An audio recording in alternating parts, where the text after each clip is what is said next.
Welcome to Dead Man Talking. Tonight's show is a great example of sometimes why, when you go backpacking and hiking in the wild, you can plan and prepare for every and any eventuality. But sometimes there's things that you don't expect. Sometimes things that there is no possible way to plan for. I hope you guys enjoyed these stories as much as I. Of course, big thank you to the authors. As ever, please do like, share and comment. And without further ado, let's get into tonight's first story, entitled My First and Last Time Hiking. Let's get straight into that.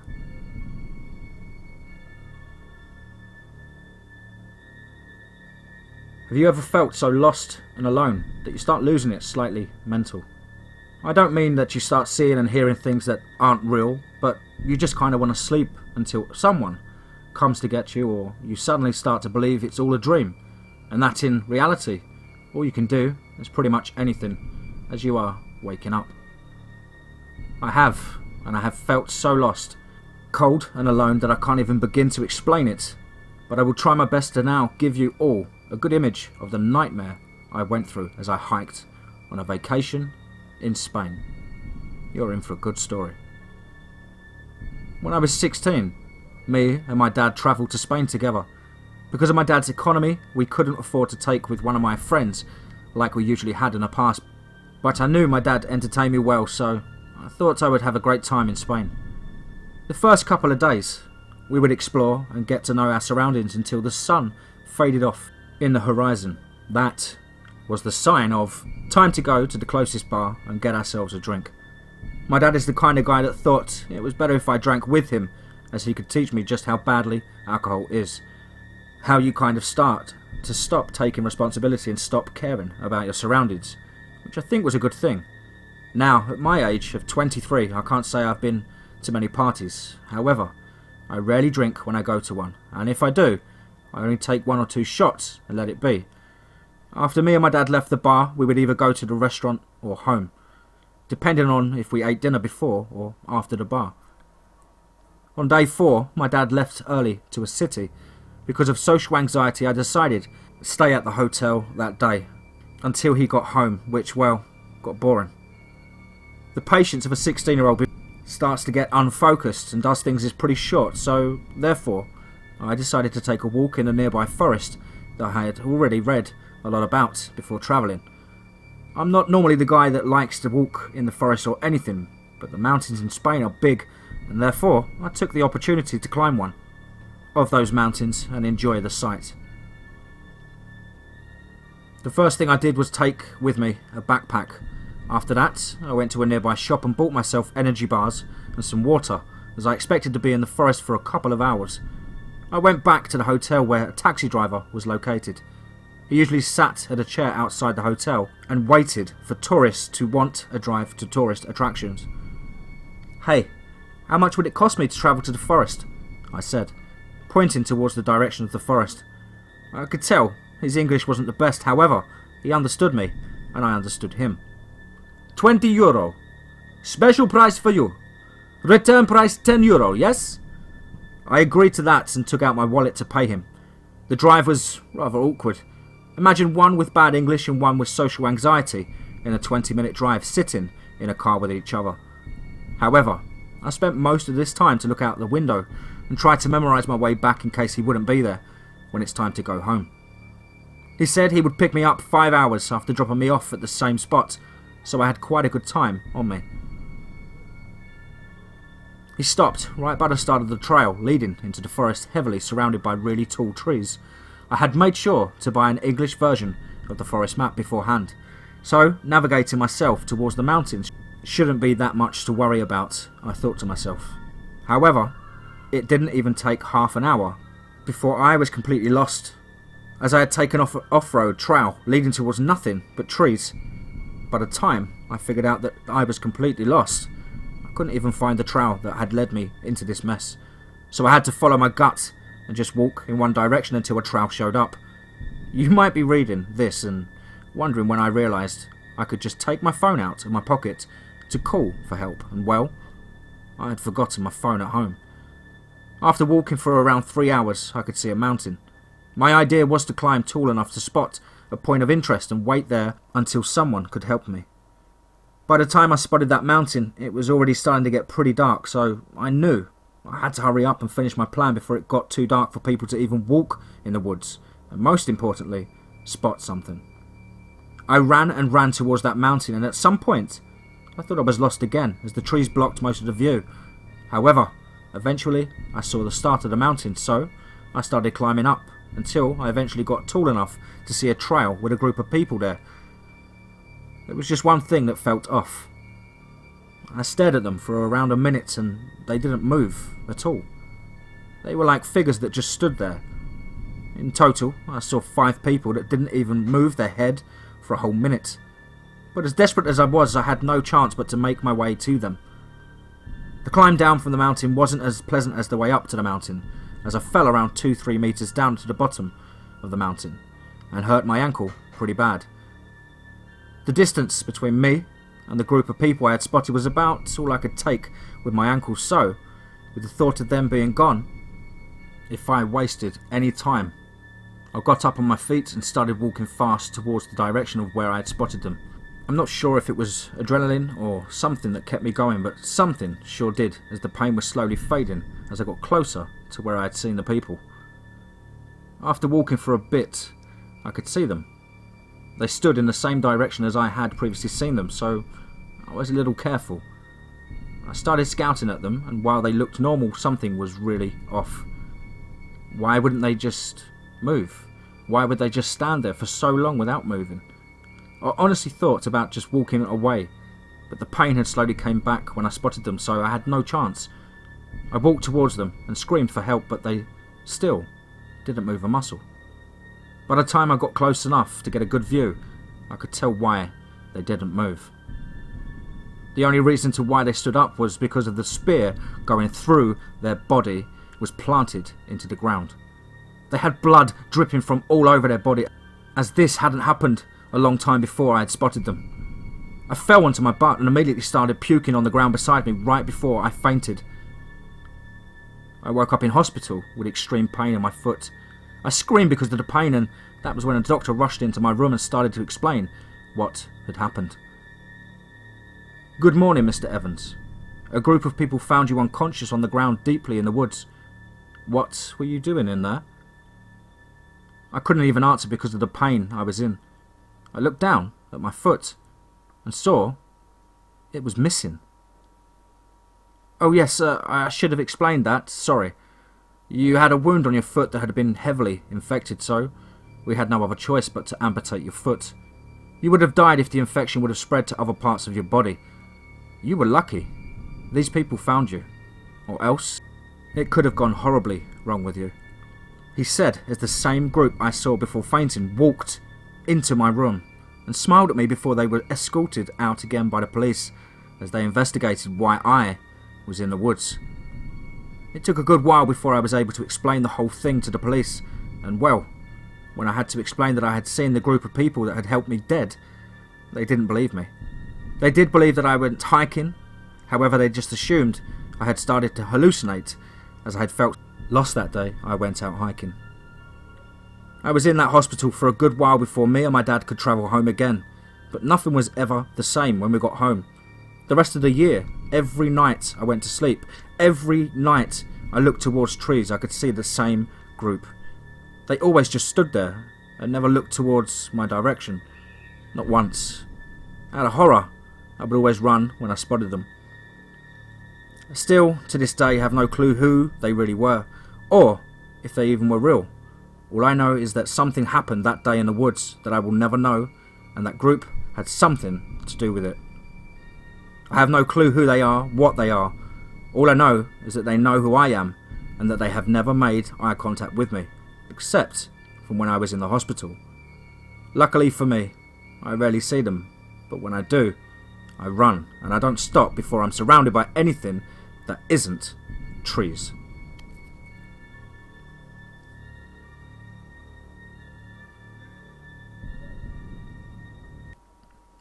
Backpacking. I live in the Black Hills area. Anyone who has been there knows it's a beautiful place to be outdoors in. One of my favourite things to do is backpack out there. For those that don't know, backpacking is a mesh of hiking and camping. You can take all the supplies you need to survive the time that you'll be out there. It's tons of fun. So much so that most of my supplies basically never leave my car. I work a Monday to Friday job. At 4 PM on Friday, if the weather is supposed to be nice enough, I drive home, change, grab my dog, whatever supplies I need for the weekend, and I'm out the door. The place I was going to was relatively new to me. An elderly man had told me about it at one of the weekly meetups for outdoor enthusiasts. It was his first meeting there. It sounded right up my alley. A nice stream to fish at, and hardly any other people. I was so excited I planned the trip for the upcoming weekend, even though it was supposed to snow on Sunday. The drive was weird. I followed the man's directions to the letter and this road. I don't know. There were so many bends and curves it felt like I was going in circles for hours. I finally found the trail I was supposed to be on. My dog didn't want to get out of the car. It took some coaxing, but she finally came out. It was odd. She loves being outdoors as much as I do. We set off down the winding trail. I found it growing cold, though the sun was still up. As I was hiking, I passed a seemingly abandoned 2-story house. The windows were long gone and the door was hanging by its hinges. I felt drawn to it. I can't explain the feeling. I walked inside, of course. The place was trashed. Bits of trash from other hikers, graffiti on the walls. There was a strange symbol carved into what would seem to be every room of the house. An inverted pentagram with a lightning bolt. In the upstairs room, there was one with some peculiar runic symbols at each point of the star. As I walked to inspect it closer, transfixed at how, in some way, this wasn't just graffiti. It was art. The edges, they were precise. It seemed flawless. Right. A sudden, very loud woof jarred me from the trance I was in. My dog was looking very nervous, and I left the house making a note to come back to it on my way back to the car. The sun was beginning to set, so I set up my camp along the trail. After I ate, I laid down in my tent. I woke up to hearing shuffling outside, as if someone was pacing back and forth outside my tent. I gripped the handle to my Glock 19, grabbed my flashlight and planned to possibly have to shoot a mountain lion or a coyote. I zipped open the door and clambered out of my tent. I shined my flashlight towards where I'd heard the noise. Nothing was there. Just to be safe, I did a 360 sweep with my light. Still, nothing. I figured I'd just imagined the noise. I checked my watch. It was 3:15 AM. I had a few hours until I needed to get up. I crawled back into my tent and passed out, putting all the thoughts of the strange noise out of my head. The next day was pretty uneventful, minus the mauled raccoon I found. I found my next camping site about 3 miles from the previous one. Would you believe it? An actual ghost town. I had to stay. I couldn't resist it. It gave me time to explore. I found some of the walls stained in an odd colour. Most of the furniture rotted, and what appeared to have been some kind of bar still had full liquor bottles. After I caught some fish for dinner, I decided it was time to relax for the evening. I laid out my sleeping bag in the least damaged house and prepared to get some sleep. It got cold quickly, so I threw some wood in the house fireplace to help keep warm. I woke up the next morning absolutely frozen. I looked out of the broken window to see snow had fallen. Cursing to myself, I got up and began packing for the hike back. I did one last sweep around the house for anything I might have left. Turning to leave, I froze when I realised there were footprints in the snow all over. Human ones. I don't scare easy, but that freaked me the hell out. My dog and I left in a hurry. We left so fast that I didn't even bother stopping at the first houses I'd seen. The elderly man didn't show up to any other meetings.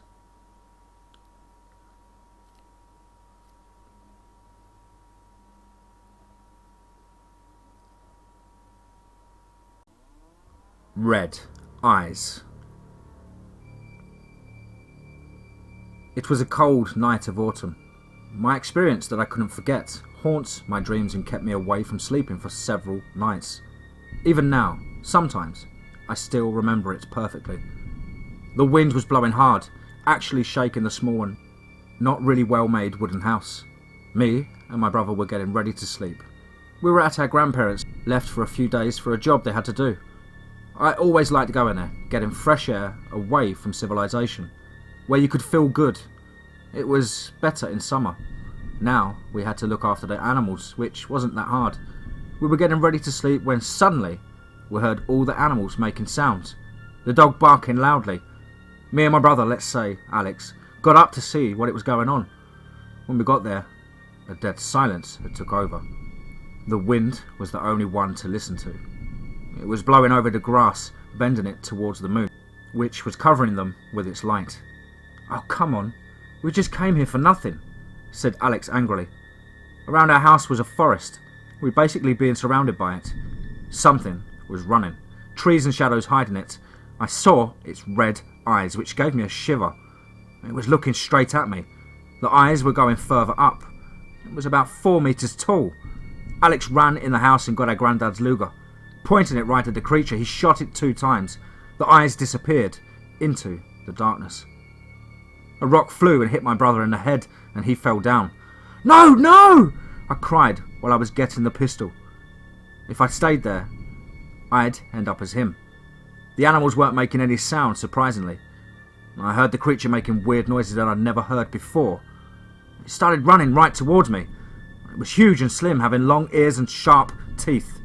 It had something white on its head and looking half human and half wolf, but trust me, it wasn't a werewolf. It was laughing, and it told me, "Farewell," in a calm voice.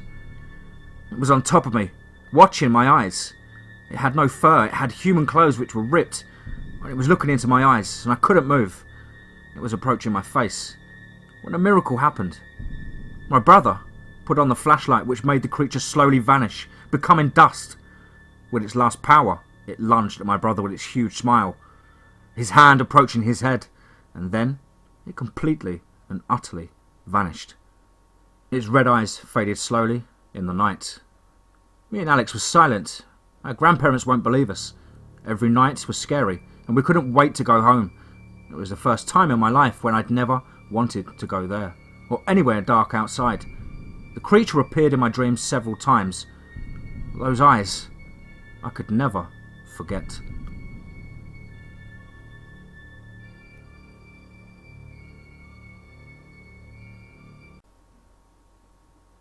Creignish summer trip. Let's get straight into that.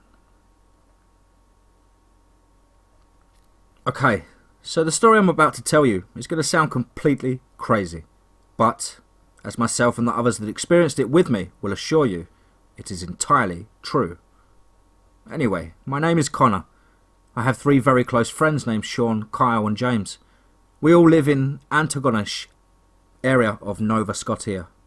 A few summers ago, James was going to visit his grandparents in Creignish, Cape Breton, for part of the summer, and invited the 3 of us to come with him. We hadn't had anything interesting planned for the summer, and it would only be an hour and 15-minute drive from home, so we agreed to go on the trip. Kyle's sister Emily, who was a year younger than us, decided to come too. The rest of us were 15 at the time. When I say James' grandparents lived in Creignish, I mean they lived on a sort of back road in the area. James's grandma drove us there. There wasn't much room in the van, so I only brought what I felt necessary.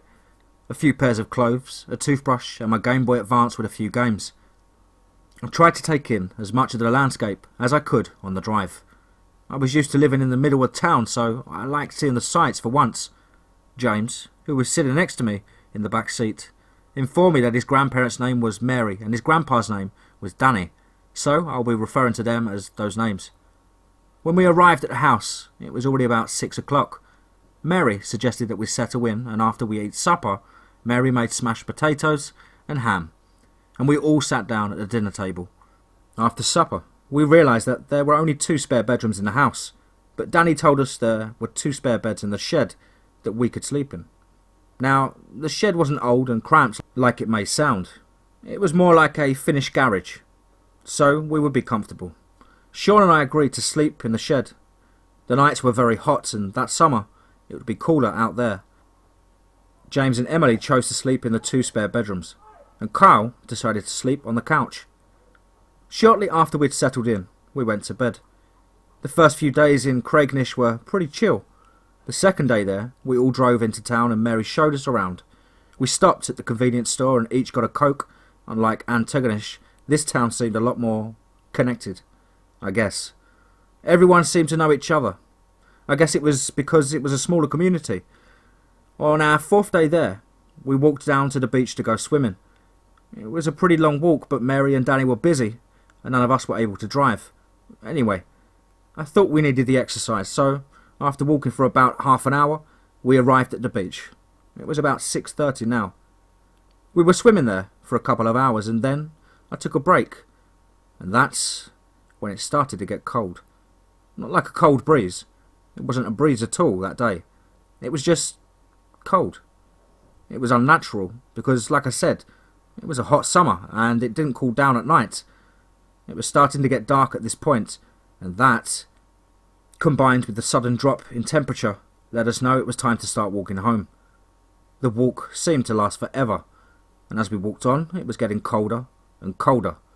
I was really regretting not bringing a hoodie. By the time we made it back to the house, I could see my breath. We were all kind of freaked out about the sudden change in the temperature, so we all decided to get ready for bed. It was a little early to go to sleep, so I decided to play on my Game Boy for a while. I don't think I was 3 minutes into playing when my Game Boy died and I was left in complete darkness, except for a bit of moonlight coming in the window. My Game Boy had been charged just the day before, and I hadn't been using it enough for it to run out of charge then. I was puzzled. Then I thought about how fast it had gone from hot to freezing earlier, and I felt a feeling of dread pass over me. Something wasn't right. I set my Game Boy in my bag and told myself I'd figure it out in the morning. After what I think was about 10 minutes, I felt myself drift off to sleep. I was awoken by the screeching of some animal. It was like something I've never heard before, like an in-between a human and a bull or something. I guess it didn't sound human, almost as if it was trying to sound like a human screaming, but you could still make out that it was an animal. It sounded like it was right outside. I didn't want to move. But my curiosity got the better of me, and I walked to the window. The shed felt even colder than it had when I'd gone to bed. The window was a bit higher than I could reach, so I got a footstool and I stood on it. I lifted my eyes up to the window, and my heart sank. There was something out there, standing on 2 legs and covered in fur. It fit the description of a werewolf that you'd see on TV. Then it turned around and stared right at me. I only saw its face for a split second before I ducked beneath the window, but I'll remember it for the rest of my life. It had the face of a dog, but with the snout of a pig, and red eyes that seemed to glow. It looked like they were glowing because they seemed to be illuminating its snout, as the snout had a red tint on it. I could see huge fangs at the sides of its mouth. When I backed away from the window, I almost fell off the stool. I immediately closed the curtains and ran to the door to make sure it was locked. The screeching of the creature must have woken up Sean, because the next thing I heard was him yelling, "What the heck is that noise?" And I half ran, half crawled to the side of his bed and told him to be quiet. As I described what I saw outside, his eyes widened with fear. I knew he believed me, because he knew I would never lie about something like that. I got back in my bed and hid under the covers. And then I listened. I could hear it moving around the grass, and every few minutes it would let out another screech. I must have dozed off a short time after that, because the next thing I knew, it was morning. I immediately tested the lights to see if they were working. They were fine. I got my Game Boy out of my bag and turned it on. It was working too. I was confused and thought that maybe the power dying and the drop in the temperature were connected to that thing that I'd seen outside the night before. I turned my Game Boy off and set it back down. I sat on my bed thinking about everything for what must have been a few minutes, and then Sean woke up. We opened the door and started towards the house. Sean turned around and started to say something to me, but he immediately stopped and stared right past me, back at the shed. I turned around to see what he was so freaked out about, and I instantly felt the same feeling I had felt the night before when I looked out the window. The door of the shed had scratch marks on it. Any thought I might have had about it all being just a bad dream went away at that moment. I felt like just going into the house and forgetting about it. And even though the sun was up, I felt a little uneasy being outside. I started walking towards the house again, and Sean did the same. He must be thinking the same as I thought. When we walked into the kitchen, everyone was already eating breakfast. "Sleep well?" Mary asked. "Yeah," I lied. I looked at the clock on the stove. It was 8:45, and we sat down at the table. I didn't say anything about what had happened the night before. I was halfway through my bacon and eggs when Carl broke the silence. "Did anyone hear anything last night?" I almost choked on the egg in my mouth. He continued on saying that he'd woken up around 3 in the morning to the sound of some animal that he couldn't recognise, and how it had kept him awake for at least an hour. That was when I told them everything. About the power on my Game Boy, the screeching, the creature that I'd seen, the scratches on the door. Everyone looked at me like they were trying not to believe me, but they knew I was telling the truth. Then James admitted that he had heard the noises too, but was too scared to look out the window. I would have thought that Mary and Danny would dismiss these stories as figments of our imagination, but they even looked concerned. We finished breakfast without talking about it anymore, and for the rest of the morning we tried to forget about it. The next day went on like normal, and the day after that we didn't go anywhere, but just chilled around the house all day. Then about 7 or 6:45 in the evening, the others decided that they were going to have a fire that night. I was a bit reluctant to agree to it, but I didn't want to ruin their fun. We started collecting sticks and got some hardwood from the pile behind the shed. Right when we were about to start the fire, storm clouds started rolling in. Shortly after that, it started to rain, and we all ran inside. Thunder came a few minutes later, and it was starting to get dark. We all sat in the living room talking and telling stories as if we were having a campfire indoors. About an hour or so after the storm started, the power went out. Mary ran and got candles from another room. We lit them and started telling stories again.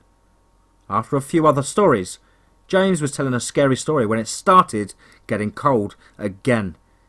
Mary and Danny were in bed when we got home the night before, so they didn't know how cold it got, but the rest of us knew exactly what was going on. It got cold way faster this time though, only about a minute and a half after the cold had set in. I could already see my breath. Then I looked outside, and the same feeling of dread washed over me once more. There were 2 red eyes staring at us through the window only 30 feet away. Sean was sitting next to me on the couch, and I tapped him on the shoulder. He looked out the window and saw them too. At this point everyone had realised what we were looking at and had seen the eyes for themselves. Then, as everyone stared at the window, there was a flash of lightning, and in that instant everyone saw it. It was the exact same creature I had seen. It let out a screech and everyone was petrified with fear. Lightning flashed again, and this time it was at least 10 or 15 feet closer to us. Everyone just booked it out of the room, up the stairs without thinking twice about it. We hid in Mary and Danny's room and listened. The window in the living room smashed open. Emily opened her mouth to scream, but Carl put his hand over her mouth to silence her. We could hear it moving around in the kitchen, knocking pots and pans off the stove. That's when Danny told us to slowly open a window, and he crawled to the bedside table to get the car keys. We opened the window, and everyone climbed out one at a time and dropped down onto the roof of the porch. Everyone slid off the roof and onto the ground. Normally, I'd be too scared to jump off a roof, but right then, I didn't really care. We ran to the van, and everyone got in within a few seconds. Danny tried to start the car, and it just wouldn't start. He tried everything, but it just wouldn't start. Mary said, "We should try calling 911 on our cell phones." "That won't work," I assured her. Everyone tried the phones anyway, and sure enough, none of them would turn on. I said we should all just forget about everything else and start running, and then maybe we could get down to town and get help. But no one wanted to be walking to town in the middle of the night with some creature following us. But nobody could come up with any better idea. We all jumped out of the van and sprinted as fast as we could away from the house. I caught a glimpse back at the house. It vanished from my line of sight, and that thing was staring at us from the window we had jumped out of. That just made me run much faster. About 5 minutes later, we got tired of running and slowed down a bit, convinced we had lost it. For the rest of the way, we would walk for a bit, and then someone would look back and think that they had seen something, and we'd start running again for another few minutes or so. It felt like we'd been walking and running forever when we finally saw lights of the convenience store and ran as fast as our legs would carry us to the door, thanking God that we had made it. Before I went inside, I looked back once more, and I saw the eyes. It stared at me for a few seconds, and then the eyes went off to the side and disappeared, as if the creature had turned around and walked away. When I went into the store, I didn't tell the others what I'd seen. I didn't want to scare them any more than they already were. We explained to the guy behind the counter what had happened, and that we needed to use the phone. He looked at us in disbelief, but since we all looked so shaken up, he handed us the phone right away. Mary dialed 911 and told the police what had happened.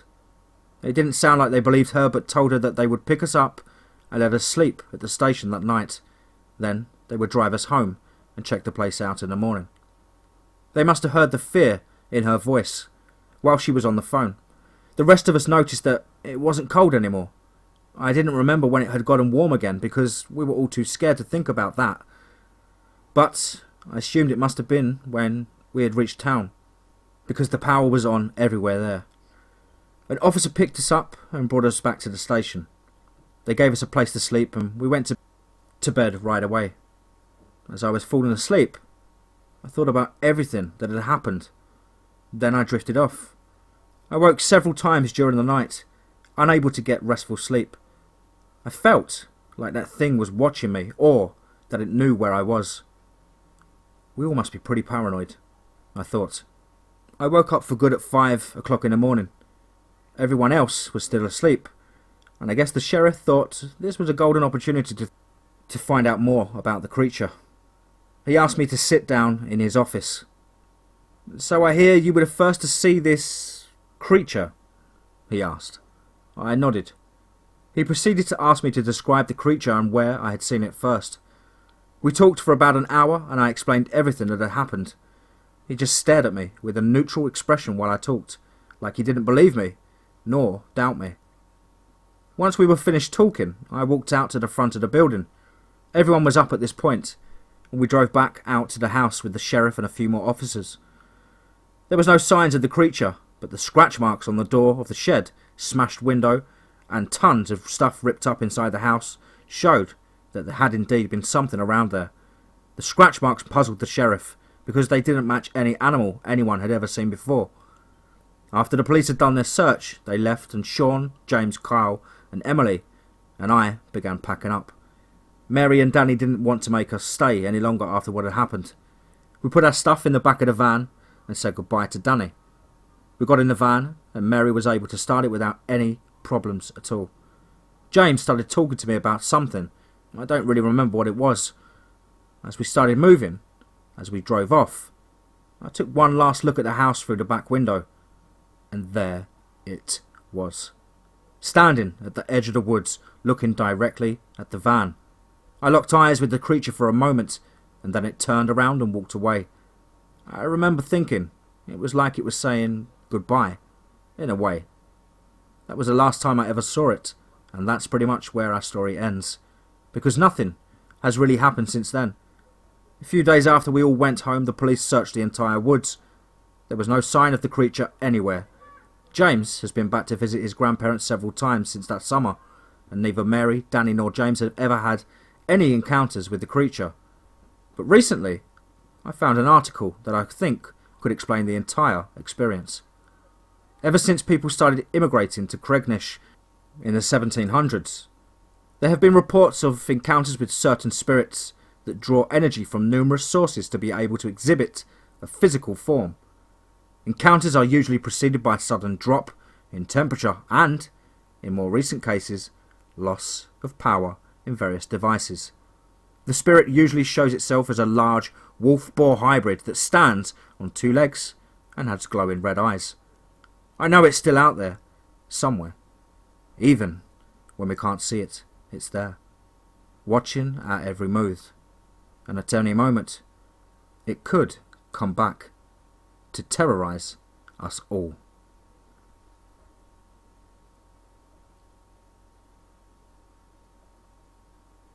Hope you guys enjoyed this compilation of creepy hiking and strange experience and encounters stories. Of course, as ever, please do let me know down below in the comments. Also, please do like and share. Your support is absolutely incredible. Let's keep building and growing this community and channel. Don't forget to check out the Facebook private group DMT's Cabin in the Woods for lots of exclusive content and great topics and conversation. We're like a second family over there, guys, so do check it out. Hope you're enjoying your week, guys and girls. And remember, if you're out hiking, fishing or camping, do a little research on the area that you're going to. Any history, any legends or myths. And above all, remember, be safe, not sorry.